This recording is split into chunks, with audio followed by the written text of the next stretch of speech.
Hello, everybody. This is Glenda with AKA GK Fralin, a friendly community. And our friendly community welcomes you. No, I don't have the puppets to help me with that tonight. I decided to let them rest. I'm going to read some poems. This first one, I'll tell you who wrote it after I read it. We'll see if you can guess by the time I get to the end. It's called Dreams. Oh, that my young life were a lasting dream, my spirit not awakening till the beam of an eternity should bring the morrow.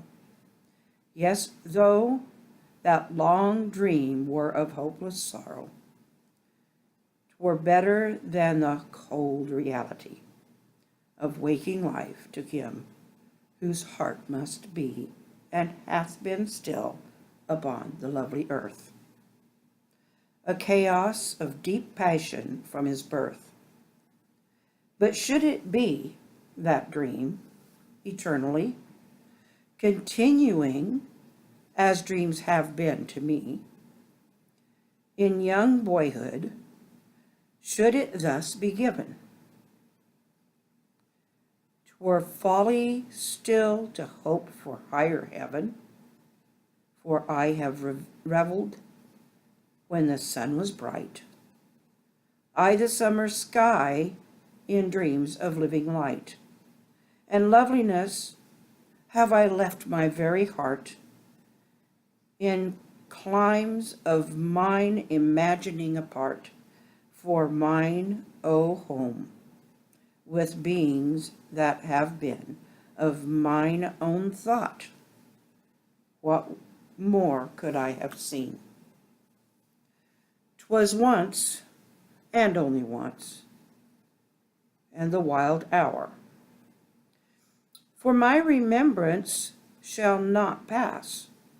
Some power or spell had bound me, 'twas a chilly wind, came o'er me in the night and left behind its image of on my spirit, or the moon shone on my slumbers in her lofty noon.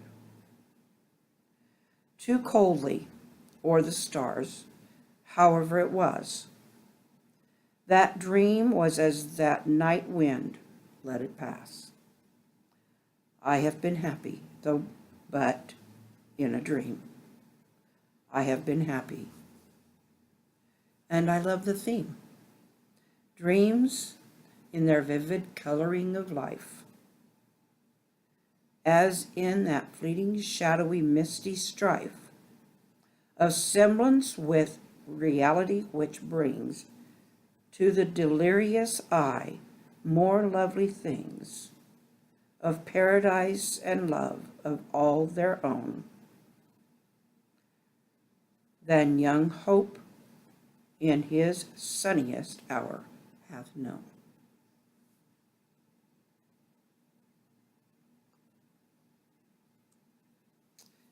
That poem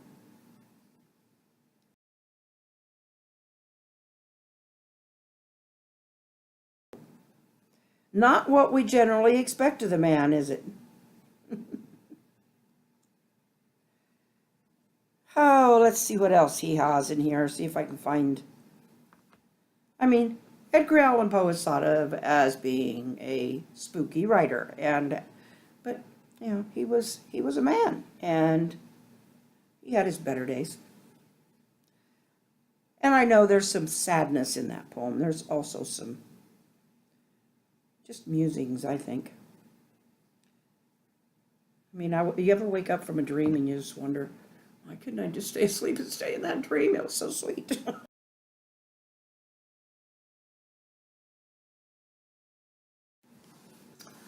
Now for Poe's The Raven. Once upon a midnight dreary, while I pondered weak and weary over many a quaint and curious volume of forgotten lore, while I nodded, nearly napping, suddenly there came a tapping, as of someone gently rapping at my chamber door. "'Tis some visitor," I muttered, tapping at my chamber door, "only this and nothing more." Distinctly I remember it was in that bleak December, and each separate dying ember wrought its ghost upon the floor. Eagerly I wished the morrow. Vainly I had sought to borrow from my books surcease of sorrow, sorrow for the lost Lenore, for the rare and radiant maiden whom the angels named Lenore, nameless here forevermore. And the silken, sad, uncertain rustling of each purple curtain thrilled me, filled me with fantastic terrors never felt before. So that now, the still and beating of my heart, I stood repeating, "'Tis some visitor entreating entrance at my chamber door. Some late visitor entreating entrance at my chamber door.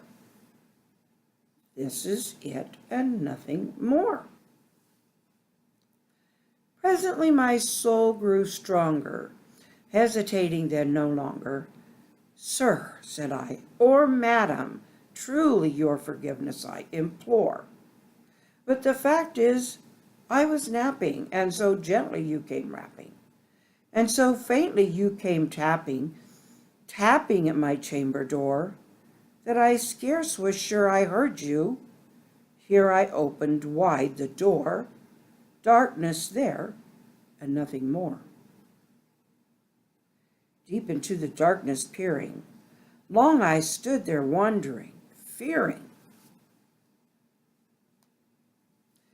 doubting, dreaming dreams no mortal ever dared to dream before. But the silence was unbroken, and the darkness gave no token, and the only word there spoken was the whispered word, "Lenore." This I whispered, and an echo murmured back the word, "Lenore." Merely this, and nothing more. Back into the chamber turning, all my soul within me burning, soon I heard again a tapping somewhat louder than before. "Surely," said I, "surely, that is something at my window lattice. Let me see, then, what thereat is, and this mystery explore. Let my heart be still a moment, and this mystery explore. 'Tis the wind and nothing more." Open here I flung the shutter, and when with many a flirt and flutter in there stepped a stately raven of the saintly days of yore. Not the least obeisance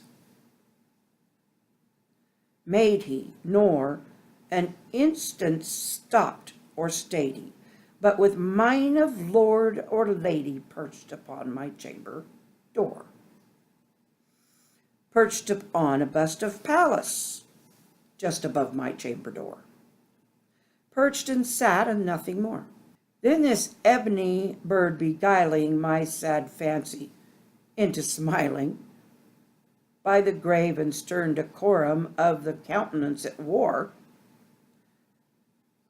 "Though thy crest be shorn and shaven, thou," I said, "art sure no craven. Ghastly, grim, and ancient raven, wandering from the nightly shore, tell me what thy lordly name is on this night's Plutonian shore." Quoth the raven, "Nevermore."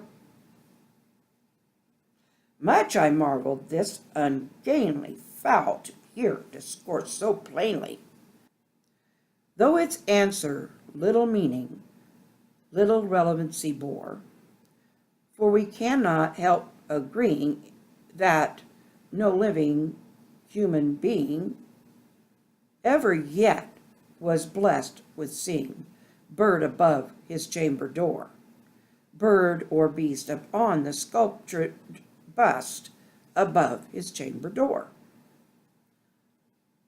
with such name as Nevermore. But the raven, sittin' lonely on the placid bust, spoke only that one word, as if his soul in that one word he did outpour, nothing farther than he muttered, nor a feather did he flutter. Till I scarcely more than muttered, other friends have flown before, on the morrow he will leave me, as my hopes have flown before. Then the bird said, Nevermore. Startled at the stillness broken by reply so aptly spoken. Doubtless, said I, what it utters is its only stock and store, caught from some unhappy master, whom unmercifully disaster followed fast and followed faster, till his songs one burden bore, till the dirges of his hope that melancholy burden bore of nevermore. But the raven still beguiling all my sad soul into smiling, straight I wheeled and cushioned seat in front of bird and bust and door. Then upon the velvet sinking, I betook myself to linking fancy unto fancy, thinking what this ominous bird of yore, what this grim, ungainly, ghastly, gaunt, and ominous bird of yore meant in croaking, Nevermore. This I sat engaged in guessing, but no syllable expressing, to the fowl whose fiery eyes now burned into my bosom's core. This and more I sat divining, with my head at ease reclining, on the cushion's velvet lining that the lamplight gloated o'er, but whose velvet violet lining with the lamplight gloated o'er, she shall press, nevermore. Then methought the air grew denser, perfumed from all unseen censer, swung by angels whose faint footfalls tinkled on the tufted floor. Wretch, I cried, thy God hath lent thee, by these angels he hath sent thee, respite, and nepenthe from my memories of Lenore. Quaff, oh quaff this kind nepenthe, and forget this lost Lenore. Quoth the raven, Nevermore. Prophet, said I, thing of evil, prophet still, if bird or devil, whether tempter sent, or whether tempest tossed thee here ashore, desolate yet all undaunted, on this desert land enchanted, on this home by horror haunted, tell me truly, I implore, is there balm in Gilead? Tell me, I implore. Quoth the raven, Nevermore.